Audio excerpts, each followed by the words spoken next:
अरे अब तो खुल जानी चाहिए, कोई उआबाई नहीं बकी जा रही। तुम्हारे धर्म की पुस्तकों में लिखा हुआ है, उंगली रख रख के तुम्हें बताया जा रहा है, समझाया जा रहा है। समझदार को तो संकेत ही काफी होता है। भाई ये मान बढ़ाई को छोड़ो। उस परमेश्वर ने, उस अल्लाह ने, उस कबीर ने कोई धर्म नहीं बनाया, ना किसी को मुसलमान बनाया, ना किसी को हिंदू बनाया। सब माँ के पेट से जेर में लिपट के आते हैं, गंदगी में लिपट के। बाहर आके ना धो के कोई मुसलमान बन गया, कोई हिंदू बन गया, कोई जैनी बन गया, कोई फारसी बन गया। ये आप और हमारे अपने पैमाने हैं, अल्लाह के नहीं है। उसने हमें भक्ति के लिए, सच्ची इबादत के लिए पैदा किया है, और उसकी जानकारी वो स्वयं आके देता है, क्योंकि उस अल्लाह की जानकारी किसी इंसान के पास नहीं होती। वो अल्लाह स्वयं इंसान का रूप धारण करके आप और हम आत्माओं के लिए, रूहों के लिए इस गंदे लोक में आता है। और जब आता है तो हम उसकी बातें मानते नहीं, और नहीं मानते हैं तो मरने के बाद फिर ये शैतान हमारे को नरक में ठोक देता है। गधा कुत्ता शोर बना के यहीं पे चक्कर काटते रहते हैं फिर हम 24 घंटे। तो आज मौका है भाई और बहनों, कल को जब शरीर छूटेगा, सही भक्ति तुम कर नहीं रहे,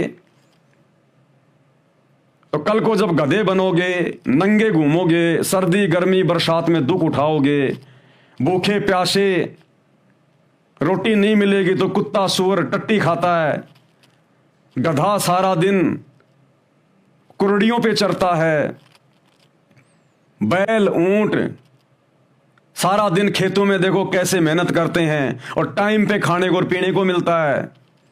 कोई बीमारी हो जाए कोई संभालने वाला नहीं है। भाई और बहनों आंख खोल लो। अगर कल को ये आपत्ति आ गई ना, और आएगी, अगर भक्ति नहीं करेंगे तो सबकी आएंगी। ये तो भगवान का, अल्लाह का नियम सबके ऊपर समान है, चाहे हिंदू हो, मुसलमान हो, सिख हो, ईसाई हो। तो उस समय तुम्हारे ये मुल्ला मौलवी काजी, ये पंडित या आचार्य शंकराचार्य कोई सामने नहीं आएगा। आज मौका है, आंखें फाड़ के देख लो। सबूतों के साथ में सारी बातें दिखाई जा रही हैं, बताई जा रही हैं, और अपने परवरदिगार की राह इख्तियार कर लो। ईमान ले आओ अपने सच्चे इबादही कबीरा सतगुरु रामपाल जी के ऊपर। अगर यकीन नहीं हो रहा है तो सबकी जेब में मोबाइल डले हुए हैं। ये मोबाइल भी इस कबीर परमेश्वर सतगुरु रामपाल जी ने इंसान को बुद्धि देके बनवाए हैं। ये 50 साल पहले कहां थे ये मोबाइल? अरे 30 साल पहले कहां थे ये मोबाइल, इंटरनेट, टीवी कहां थे ये? इस परमात्मा ने बनवाए हैं। 1951 में धरती पर आने के बाद इंसान को बुद्धि दी है। ये इंसान यही था सतयुग से लेकर वर्तमान समय तक। आप लोग मुसलमान धर्म के लोग हजरत मोहम्मद से ज्यादा दिमाग वाले हो क्या? हजरत मूसा से, दाऊद से, हजरत ईसा से ज्यादा दिमाग वाले हो क्या? जब वो एक छोटा सा मोबाइल नहीं बना पाए, गर्मियों में एक पंखा तक नहीं बना पाए, ढंग की रोड नहीं बना पाए, क्या उनके रिश्तेदार नहीं थे? उनको बात करने की जरूरत नहीं पड़ती थी क्या? रिश्तेदारी में आने जाने के लिए उनको गाड़ियों की जरूरत नहीं पड़ती थी? खच्चरों पे चला करते थे, गधों पे बैठ के। परमेश्वर ने उनको बुद्धि नहीं दी। ये वर्तमान समय परमात्मा ने पहले से निश्चित किया हुआ भक्ति के लिए, मोक्ष के लिए।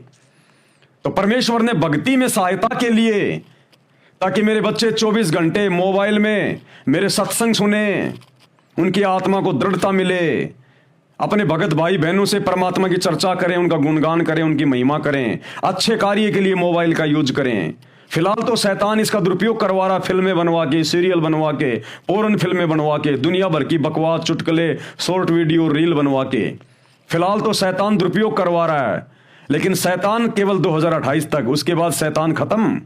1000 साल के लिए शैतान बिल्कुल गहरी नींद में चला जाएगा, और ये कबीर परमेश्वर अपनी आत्माओं को यहां से निकाल निकाल के सतलोक लेके जाएगा।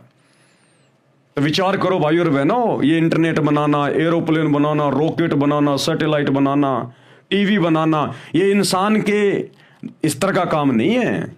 ये इंसान यही था सतयुग से लेकर अब तक। पशुओं का चारा काटने का गंडासा भी ढंग से नहीं बना पाया, एक हाथों से लगे रहते थे, एक मोटर भी नहीं बना पाया था। इस परमेश्वर ने बनवाई 1951 के बाद सब कुछ। तो समझो और पहचानो अपने परमेश्वर को, अपने अल्लाह कबीर को। सत्संग सुनो इस मोबाइल में, अन्यथा आग लगेगी इन मोबाइलों में आने वाले समय में।